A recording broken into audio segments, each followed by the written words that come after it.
नमस्कार, दैनिक सवेरा हिमाचल देखना शुरू कर चुके हैं आप और आपके साथ मैं हूं रोहित उत्तम। पहाड़ी राज्य हिमाचल को सुंदर और साफ रखने के लिए अनेकों दावे अभियान चलाए जाते हैं, लेकिन ग्राम पंचायत या नगर पंचायत स्तर पर ऐसे कार्यक्रम कितने सफल हो पाते हैं, इसका जीता जागता उदाहरण हम आपको इसी वीडियो में बताएंगे। दरअसल नगर पंचायत गगरेट द्वारा होशियारपुर रोड पर प्रमुख सड़क के किनारे फेंका जा रहा कचरा नियमों की सरेआम धज्जियां उड़ा रहा है। वहीं आए दिन पंचायतें व नगर पंचायतें स्वच्छ भारत मिशन के अंतर्गत स्वच्छता अभियानों को लेकर स्वच्छता पखवाड़े और अन्य गतिविधियां लगातार आयोजित करती रहती हैं तथा आम जनमानस के लिए जागरूकता अभियान भी चलाए जाते हैं। आम जनमानस को ग्रामीण वातावरण को पूर्ण तरह से स्वच्छ बनाए रखने के लिए संदेश दिया जाता है। अगर गगरेट विधानसभा क्षेत्र के विभिन्न क्षेत्रों में गगरेट दौलतपुर रोड या मुबारिकपुर दौलतपुर रोड पर मुख्य सड़कों का नजारा देखें तो पुलों के नीचे, तो वही मुबारिकपुर से सुकाली मोड़ के पास खुले में कचरा बिखरा हुआ है और वो अव्यवस्था को भी काफी ज्यादा दर्शा रहा है।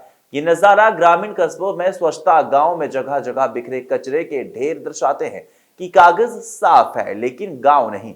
लेकिन अधिकारियों वर्ग व प्रशासन की कुंभकर्णीय नींद लगातार दिखाई दे रही है। वहीं कचरा प्रबंधन कार्यक्रम सफेद हाथी साबित हो रहे हैं। क्या नहीं कह सकते, इसको हम सुंदरता कह सकते हैं। विधानसभा गगरेट के अंदर एक सुंदरता का प्रतीक जो व्यतीत होता है वो ये जो यहाँ पे सोना पड़ा है, जिसको हम कह सकते हैं सोना है, ये सोना है जो यहाँ पे सुंदर वन बना रहा है गगरेट के अंदर। खास करके एनएसी जो ये गगरेट नगर पंचायत है उसका सारा ये डंप यहाँ बनाया गया है और बहुत अच्छा है, बहुत बढ़िया, इसमें ताज़ा वातावरण बनता है। अभी से सरकार द्वारा ये निर्देश हैं कि ये खुले में कूड़ा फेंकना सख्त मना है, परंतु अपना नीचे जाएंगे अभी, जैसे गगरेट बस अड्डे के बिल्कुल सामने देखिएगा ना, जहाँ पे वहाँ पे एक बोर्ड लगा होता है ना जी, प्रॉपर बोर्ड लगा होता है वहाँ पे, यहाँ कूड़ा संग्रह केंद्र ना, वहाँ पे नीचे हेडिंग लिखी गई है कि बिना अनुमति यहाँ कूड़ा डाल ही नहीं सकते। परंतु जहाँ पर कूड़ा संग्रह केंद्र बनाया वहाँ पे कूड़ा डाल नहीं सकते, और यहाँ पे आप कूड़ा डाल सकते हैं। जहाँ पे ये बेजुबान जितने भी है ना, ये इसे खाएंगे, अब तंदुरुस्त होंगे, फारा पड़ेगा इनको, और कल को जब ये बीमार होंगे कुछ होंगे तो फिर तो ये जो इसका असली कारण है, ये सामान इतना ज़्यादा, ये सोना खलार इधर इकट्ठा कर रहे हैं, इसका कारण क्या इकट्ठा करने का? आप क्यों इसको यूटिलाइज नहीं कर रहे? सरकारों ने, लोगों ने मिलके, मतलब सरकारों ने, प्रदेश सरकार, केंद्र सरकार, सबने इतनी अच्छी अच्छी स्कीमें चला रखी थी पहले ड्यूरेशन में, जितना भी पॉलीथीन फ्री एक इवेंट भी चलाया था, और तो ये जो कंस्ट्रक्शन के साइट में भी ये पॉलीथीन वगैरह या कूड़ा वगैरह आप डंप करके रोड्स तो जो ये गतिविधियां जो सरकार बड़े बड़े स्वच्छता अभियान चला रहे हैं वो कागजों में सिर्फ सीमित है। भैया जी आपको पता ही है क्या हालात चले हुए हैं, और स्वच्छता के बारे में बड़े बड़े इवेंट किए जा रहे हैं, तो ये जो आप देख रहे हैं साक्षात, इस क्या कहेंगे इसके बारे में? एक सिंपल सी बात है, स्वांदगी ऐसा है कि कुछ गलतियां हम लोगों की हैं, हम सारा कुछ तो प्रशासन के ऊपर ब्लेम नहीं कर सकते। प्रशासन अपनी तरफ से पूरी कोशिश करता है, परंतु क्या है जो आगे, अब जैसे ये एनएससी गगरेट वाले हैं, अब मैं डायरेक्टली बोलता हूँ आपको, यहाँ पे ये टेंडर दे रखा है, नीचे कूड़ा इकट्ठा होगा, सब कुछ होगा, टेंडरिंग करेंगे, ये करेंगे, वो करेंगे। जो कॉन्ट्रैक्टर है उससे एक बार पूछी जाए, तूने जो यहाँ पे डंप लगवा दिया मेरे भाई, इस डंप को यूटिलाइज करने के तुम्हारे पास क्या वो हैं? तुम्हारे पास प्रोसीजर होंगे, तुम्हारे पास मशीन्स होंगी, हर चीज़ की गवर्नमेंट ने कोई ना कोई सब्सिडी इवेंट बना रखा है, कोई ना कोई बाकायदा वो बना रखी है, चैनल बना रखे हैं, जिसके बीच में सारी पॉलीथीन यूटिलाइज होंगी, अपना सारा कूड़ा करकट जितना भी है सब कुछ कहीं ना कहीं किसी न किसी, चाहे इसको रीस्टोर करके यूटिलाइज होता है, कैसे भी करके ये प्रॉपर रूप से यूटिलाइज हो सकता है। अब ये बेजुबान बेसहारा पशु ये खा रहे हैं, तो क्या कहेंगे इनके बारे में? भैया आप गौर से देखिए, जिसके गले में पट्टा डला हुआ है ना, इसके पेट में देखिए ऊपरली साइड लेफ्ट साइड में क्या हो रखा है, जरा कैमरा थोड़ा सा उधर करिए, दिखाइए जरा गौर से ना, ये अफारा है इसके पेट के अंदर पड़ा हुआ, ये इकट्ठा, ये गांठ बनी हुई है, और ये हो सकता है गांठ इसी चीज़ की बनी हो सारी की सारी।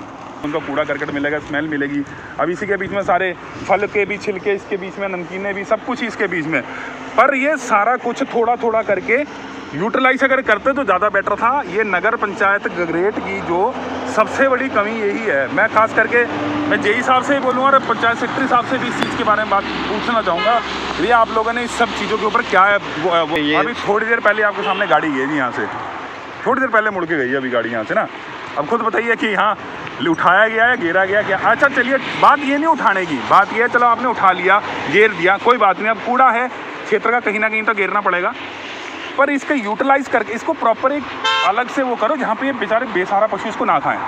तो सच बोलूँ, आज के समय पे जो हालात चले हैं इस टाइम पंचायतों के, जितने भी हालात चले हुए हैं ना, इस टाइम पे तो इनके पंचायतों के ये हालात चले हुए हैं कि इन्हें तो कुछ बोलना भी बेकार है, पूरी तरह से बोलना ही बेकार है। जो विधानसभा वेरिएट के आज के टाइम पे हालात है, आज के टाइम पे विधानसभा वेरिएट कम से कम 10 से 15 साल पीछे, 20 साल पीछे जा चुकी है वापसी। अभी हम गांव सिगने से आए थे, कर रहा था, एक एक्सीडेंट हो गया था गाय का, उसको भी जैसे चोट लगी थी उस पर भी यही पाया गया कि उसने काफ़ी लिफाफे खाए हुए थे, जो है गंदगी के, जो लोग फेंकते हैं।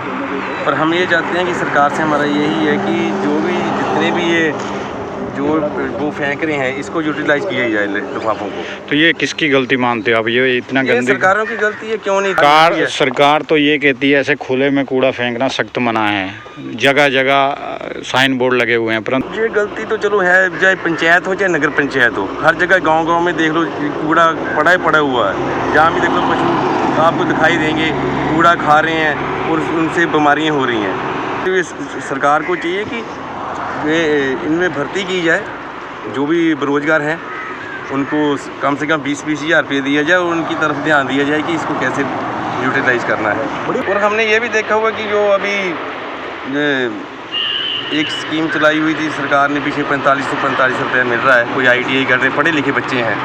मैं ये मानता हूँ कि जो भी लीडर हैं वो अपने बच्चों को 45 रुपये में भेज दें। हम देते हैं उनको 8-8 हज़ार रुपये, अपने बच्चों से काम करवाएं 8-8 हज़ार रुपये में। हाँ बगे ठीक है, अपनी पेमेंट 1.5 लाख रुपया, सरकारी मुलाजिम के 80 हज़ार रुपया, जो ये काम कर रहे हैं रोड पे, जो मेहनत कर रहे हैं उनकी 4500 रुपया, किसी 8,000 रुपये तनख्वाह। ये तो हमें समझ नहीं आ रहा कि ऐसा क्यों हमारे देश में हो रहा है। इससे बेरोजगारी बहुत फैल रही है, जो अमीर से ऐसे लगता है कि अमीर होता जा रहा है, गरीब बिल्कुल गरीब होता जा रहा है। मैं सचिव नगर पंचायत गदरेट सुषमा नाम। मैम ये जो नगर पंचायत का जो कूड़ा होता है घरों का, वो कहाँ पर फेंका जा रहा है? देखो, घरों से जो हम कूड़ा ले रहे हैं वो सेग्रीगेट करके ले रहे हैं, उसमें पॉलीथीन लग कर रहे हैं, और जो गिल्ला कूड़ा है वो लग कर रहे हैं, सैनिटरी नैपकिन वगैरह, पैड वगैरह उसको लग कर रहे हैं। वो हमारा जा रहा है इन्वायरो इंजीनियर पडोगा में, जो सैनिटरी नैपकिन है। जो हमारा लिफाफे हैं वो जा रहे हैं हमारे अल्ट्राटेक सीमेंट फैक्ट्री को, और इसको दे रहे हैं हम PWD को भी दे रहे हैं। और जो हमारा वेट वेस्ट है, हमारी गौशाला है, जो खाने योग्य होता है वो उनको दे देते हैं। तो मैडम कुछ ऐसे भी कचरा दिखा हुआ है जो होशियार गए आपके यहाँ नगर पंचायत का कूड़ा, ये होशियारपुर रोड पे जो जगह है वहाँ पे खुले में फेंका जा रहा है? नहीं, खुले में तो नहीं, चलो ऐसे नहीं फेंकते हम, उसमें हमने रेंट पर भी ली हुई है ज़मीन, हमारे डी साहब ने हमें अलॉट भी की हुई है ज़मीन पर। उसमें कुछ वृक्ष हैं, तो वृक्ष जब तक नहीं कटते तब तक उस पर कुछ डेवलपमेंट नहीं हो सकती। उसके लिए हमने फॉरेस्ट डिपार्टमेंट को लिखा हुआ है, तो जैसे ही हमें परमिशन मिलती है तो वहाँ पर हम अपना सॉलिड वेस्ट मैनेजमेंट प्रोजेक्ट लगाएंगे। मैडम ऊना से भी जो कचरा प्रबंधक द्वारा था, उन्होंने ये कहा था कि हमने नगर पंचायत को निर्देश दे दिए गए हैं कि वो जो खुले में पड़ा हुआ कूड़ा कचरा है वो उठा लेंगे, परंतु आज वर्तमान में वो वहीं के वहीं वैसे ही। नहीं सर, उसमें ऐसे है ना, एक्चुअली ओपन साइट है ना, तो उसमें जो हमारे नियरेस्ट ढाबे वगैरह हैं, होटल वगैरह हैं, वो भी देर सवेर वहाँ फेंकते हैं। ऐसी हमारा इतना कूड़ा नहीं होता सर, जब तक हम उनको पकड़ेंगे नहीं तो हम ऐसे बोल भी नहीं सकते ना। पर ऐसे है कि हमारा इतना कूड़ा नहीं होता, हमारा तो छोटा सा एरिया है। मैडम वहाँ तो डंप लगे हुए हैं, और तो बस वही वजह है ना जो बेसहारा गाँव वंश है।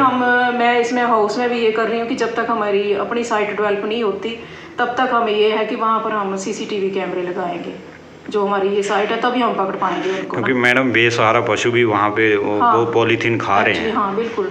तो ये तो हमारे समाज में तो सबसे बड़ी एक तरफ तो हम गौ माता को उस चीज़ को समझ रहे हैं, पर ये वजह यही है कि हमारी जब तक हमारी अपनी साइट नहीं होती ना, उसको हम बाड़बंदी नहीं करते, तब तक हमारे लिए ये तो है, तो समस्या ही है।